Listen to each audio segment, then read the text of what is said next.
তা আপনারা আল্লাহরে ধরেন, উনি তো আপনার ভিতরে আছেন। আপনার আমার কাজটা হলো আল্লাহ কোথায় থাকে, কোন অঙ্গের দেহের কোন অংশ আল্লাহ থেকে খুঁজে বের করে।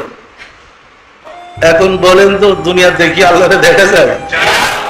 যারা দেখতে চায় তারা দেখেন। আল্লাহর দিদার লাভ করা প্রসঙ্গে পবিত্র কোরআনে 16টা আয়াত নাযিল হয়েছে। 16টা আয়াত। কথাটা এরকম বলছে, যারা দুনিয়াতে আমার সাক্ষাৎ কামনা করে না তারা কাফের। অন্য আয়াতে বলছে, যারা সাক্ষাৎকে অস্বীকার করে তারা জ্বলন্তময় অগ্নিকুণ্ডে জ্বলবে। পরিষ্কার? তাহলে আমরা কি আল্লাহর দিদার কামনা করি না? করি না? করি না?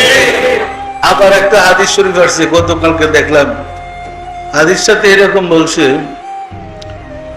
যে ব্যক্তি নামাজ, রোজা, হজ, যাকাত সব অনুষ্ঠান করে কিন্তু আল্লাহর দিদার কামনা করে না, আল্লাহ বলেন তার যা পুরস্কার দুনিয়াতেই, এরপরে আমার কাছে তার জন্য কিছু নাই। কে বুঝলেন?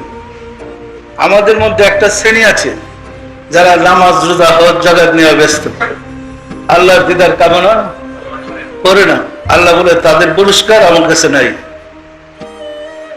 পরিষ্কার? সুতরাং আমরা কি আল্লাহকে পেতে চাই না? আল্লাহকে পেতে চাইলে আমাদের ঠিকানাটা জানতে হবে, আল্লাহ কোথায় থাকে। ঠিকানা আছে, আপনি আল্লাহরে খুঁজে পাইবেন।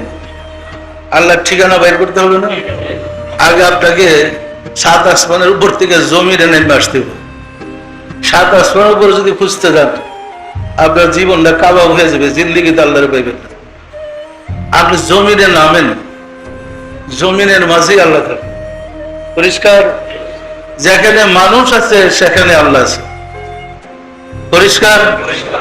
আল্লাহ নিজে পবিত্র কোরআনে স্পষ্ট ঘোষণা করেছে, ফি আনফুসিকুম আফালা তুবসিরুন, তোমার মাঝে আমি বিরাজ করি, তুমি কি আমাকে দেখো না?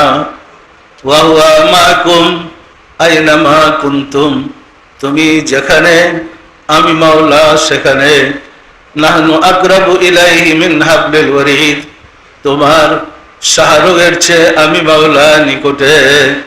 এরকম বুড়ি বুড়ি আয়াত করে নেছে।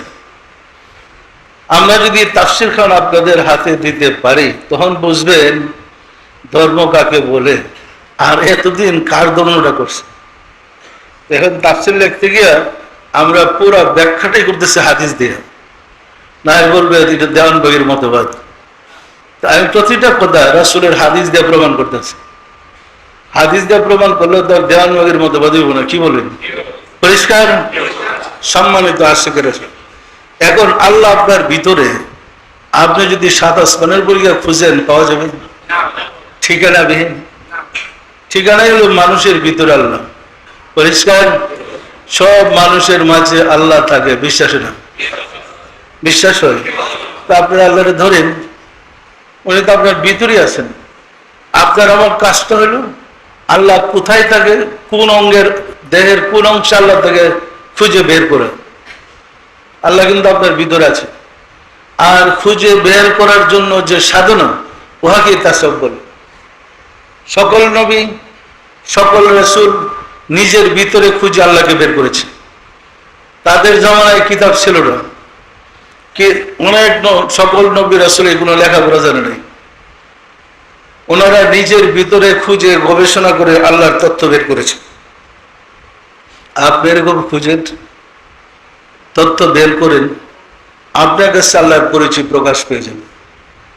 তবে খুঁজবার আগে আমাদের যে দোষ ত্রুটিগুলো আছে, যে দোষে আমাদের ইবাদত কবুল হয় না, সে দোষগুলো দূর করতে হবে। পরিষ্কার?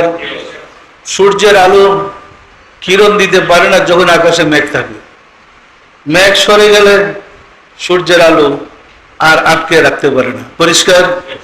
আমরা ওই রকম নিজের ভিতরের মেঘ, নিজের ভিতরের অন্ধকার, নিজের ভিতরের খারাপি যদি দূর করতে পারি আল্লাহর আলোতে, আমরা নিজেরা আলোকিত হইতে সক্ষম হব।